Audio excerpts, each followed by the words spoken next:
You're a nice kid, you know that? You came down to the station because you wanted to look out for me. Nice kids don't shoot people in the face. That's not necessarily true. These days, even saints go around with weapons, preaching God's love to the sound of gunfire.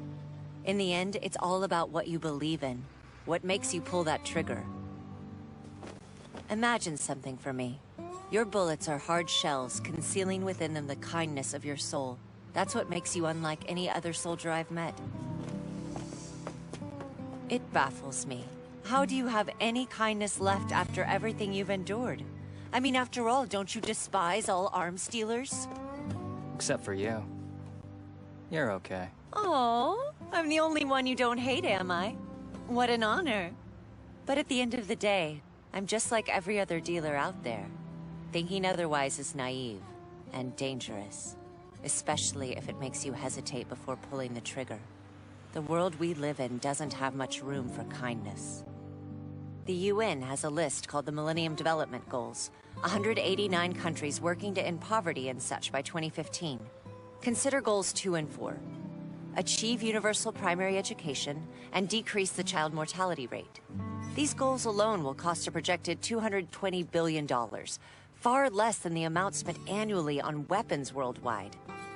Can you believe that? These people care more about war than our children's futures. But that's good for business, right?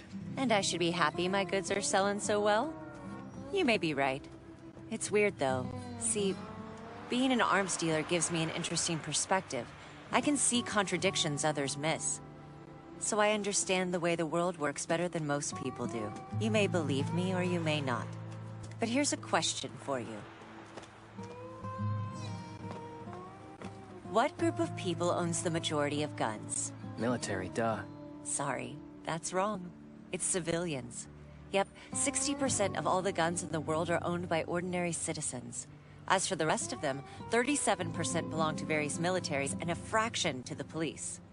You know those rebel armies the media salivates over? They don't even possess 0.1% of the guns in the world.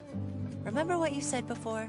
A normal person with a gun will wind up doing something he never thought himself capable of? Nobody in this world can truly hold himself separate from violence.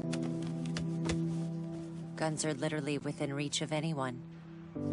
Sadly, that's where we put our faith, in bullets rather than human kindness.